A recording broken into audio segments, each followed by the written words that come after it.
बातें अभी कह रहे थे आदरणीय गिरी सर जी की कृपा करें। प्रिय राजेश कुमार राजू जी। व्यवहार न्यायालय पटना के द्वारा बिहार सरकार वार्ड जिला पटना धर्मशाला अलीबाबू के में प्रोग्राम चल रही है। इसका मुख्य अतिथि सिंगाने के यहाँ नवीन बाबू आए हुए हैं और हमारे सीनियर गोलगढ़ साहब हैं, प्रेस मीडिया लोग हैं यहाँ पर भी हैं। इसके साथ अपनी सभा हमारे बाढ़ सिविल कोर्ट के वरीय अधिवक्ता आदरणीय अनिल बाबू, मंच पर हमारे मित्र इस क्षेत्र के लोकप्रिय साहित्यकार आदरणीय हेमंत बाबू जो सभा का संचालन भी कर रहे हैं, मंच पर बैठे हमारे आदरणीय गिरी जी और सभा कक्ष में हमारे उपस्थित बगल के वार्ड के लोकप्रिय वार्ड पार्षद आदरणीय श्रीमती मंजन देवी जी जो लगभग 20 साल से लगातार वार्ड नगर परिषद का प्रतिनिधित्व कर रही हैं और उनके प्रतिनिधि और इस क्षेत्र के जदयू के गौशाला के लोकप्रिय नेता आदरणीय राजेश कुमार जी और इस सभागार में उपस्थित हमारे प्रिंट इलेक्ट्रॉनिक मीडिया के बंधुगण और सभा में उपस्थित नारी शक्ति और उपस्थित मित्रों और आर्य समाज के पुरोहित आदरणीय शिवनाथ जी। मित्रों, सर्वप्रथम तो मैं आप लोग को यहाँ पर अपनी ओर से अभिनंदन करता हूँ, स्वागत करता हूँ।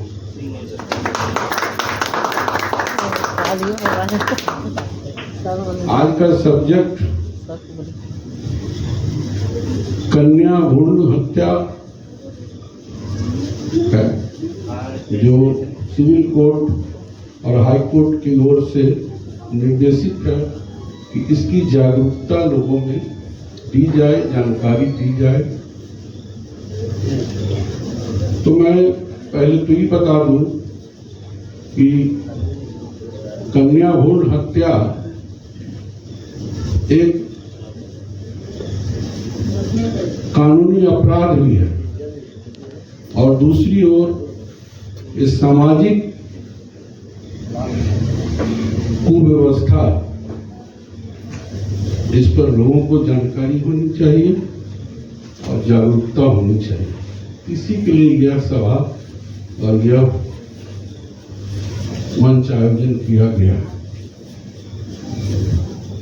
नारी हमारे इतिहास में उनको देवी माना लग जाता है कि लड़का है कि लड़की है,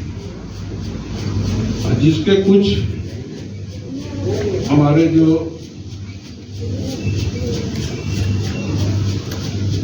डॉक्टर हैं वो नाजायज रूप से उसका चाहिए और सामाजिक कुरीति भी है। एक तरफ हम लोग कहते हैं कि महिला सशक्तिकरण, हमारे नीतीश कुमार जी बिहार में जो 5-7 निश्चय है उसमें महिला सशक्तिकरण है। आज स्कूलों में लड़कियों को 9वीं क्लास तक साइकिल मिला, कई लाख साइकिल बटा, महिला पर पोशाक मिला और राजनीति में भी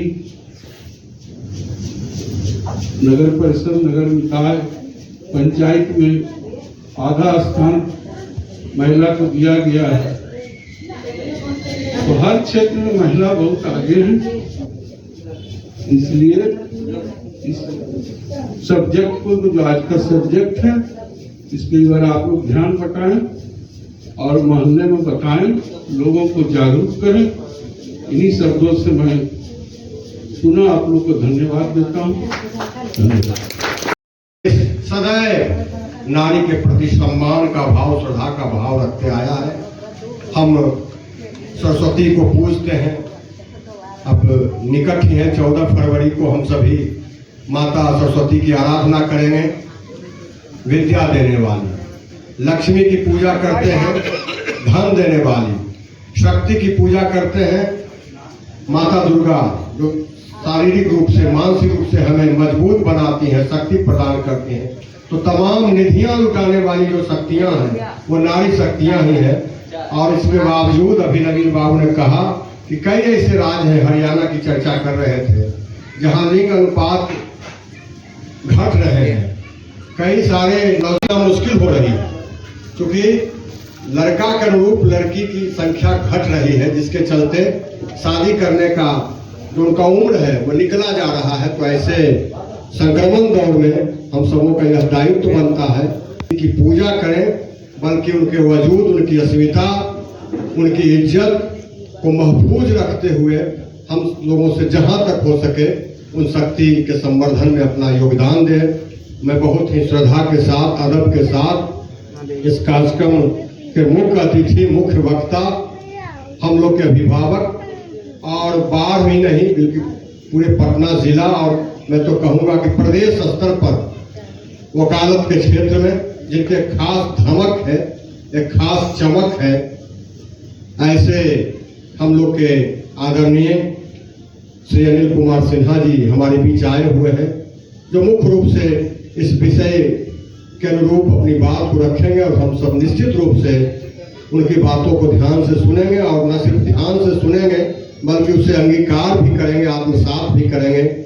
आदरणीय अनिल कुमार सिन्हा जी, एक बार जोरदार ताली इनके स्वागत में, इनके अभिनंदन में हम सभी बजाएं। श्री इंसाफ के इस मंदिर में जहां भगवान का घर होता है, वहां इस सभा की अध्यक्षता कर रहे इस बाढ़ नगरी के सुप्रसिद्ध फिगर व्यवहार न्यायालय और जिला न्यायालय के पटना के निर्देशानुसार ये आयोजित किया गया है। यह कोई नया स्थान नहीं है।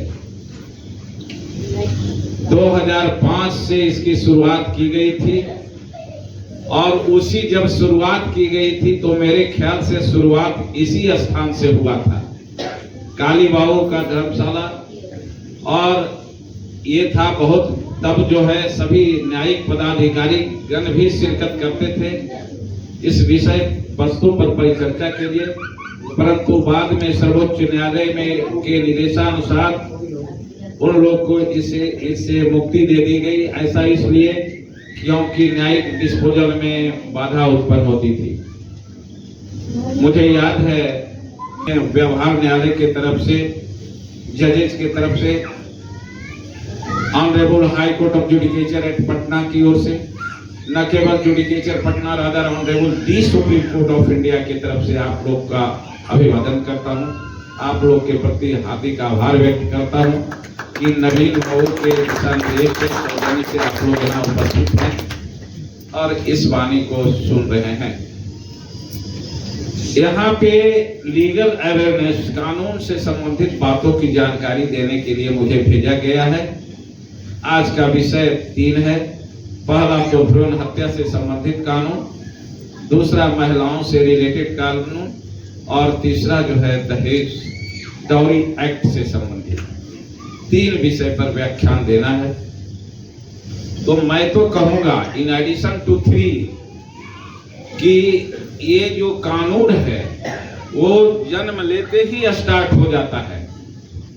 जब बच्चा गर्भ में रहता है तब वो चिकित्सा के लिए क्या किया, पहले क्या करते थे लोग, वो कहा जाता था कोई डगरीन रहती थी, वो डिलीवरी कराती थी कहाँ पे, घर में ही। जाड़ा का दिन रहता था तो क्या लोग कर देता था कि धुआं कर देता था। धुआं करने से ऐसा सुना जाता था कि धुआं से वो जो है ये हो गया और लास्टली जो है वो सरवाइव नहीं कर पाया। तो ये सब जो है बहुत गलत भ्रांतियां थी। आज के डेट में डिलीवरी हॉस्पिटल में होता है, निकटवर्ती जो सदर अस्पताल है वहां पर होता है, और डॉक्टर के पास संपर्क में रहते हैं लोग, जो लेडीज डॉक्टर रहते हैं खास के, वहां पे इलाज के लिए जाते हैं। और तब उन्हें क्या सलाह दिया जाता है, न केवल जांच किया जाता है, अपितु उनको ये सलाह दिया जाता है, कानून वहीं से स्टार्ट हो जाता है। क्या कहा जाता है कि भारी भरकम बोझ नहीं उठाएं, ऊंचा नीचा पर संभल के चलें। तो क्या है वो रूल है, रेगुलेशन है, कानून है। और ऐसा इसलिए कहा जाता है कि अगर ऊंच नीच चढ़ेंगे या भारी भरकम बोझ लेंगे तो क्या होगा, एबॉर्शन होगा, गर्भपात हो जाएगा। तो उससे बचने के लिए ये सब सलाह डॉक्टरों के द्वारा दिया जाता है, जो कानून का रूप है। नंबर 2, जब बच्चा गर्भ से बाहर आता है तब उसको पहले क्या करते थे, ऐसे ही रखते थे ठीक ठाक से, उसको जा रहा है तो नहीं नहाइए, ये कीजिए वो कीजिए। लेकिन आज के डेट में उसको साफ सफाई, डिटॉल इत्यादि से सफाई करने के लिए और डेली स्नान गर्म पानी से या जो जरूरत के अनुसार कराया जाता है। और उससे धीरे धीरे धीरे धीरे जब आगे बढ़ता है, बच्चा आगे बढ़ता है, तो उसको उसके मम्मी पापा चलते हैं रोड पर या सड़क पर जहां हो, तो कहा जाता है उन लोग के द्वारा और सिखाया जाता है बच्चे को, यह प्रश्न किया जाता है कि रोड पर किधर चलना चाहिए। सड़क पर कहा जाता है accident begins where the safety ends, मतलब सड़क दुर्घटना कब होती है, जरा सा भी ये हुआ दुर्घटना होती है। तो इसलिए सड़क पर जो है किस ओर चला जाता है उसको ख्याल रखने के लिए जो बताया जाता है माता पिता की ओर से या संबंधित गार्जियन की ओर से, वह भी कानून ही होता है। तो मेरा कहने का मतलब कानून जो है उस समय से स्टार्ट होता है जब बच्चा इस धरती पर नहीं आता है, और कानून का तो कोई अंत ही नहीं है। तो आज के डेट में वहां पे होता है। जहां तक सवाल है नारियों का, पहले तो मैं भ्रूण हत्या बता देता हूं। नारी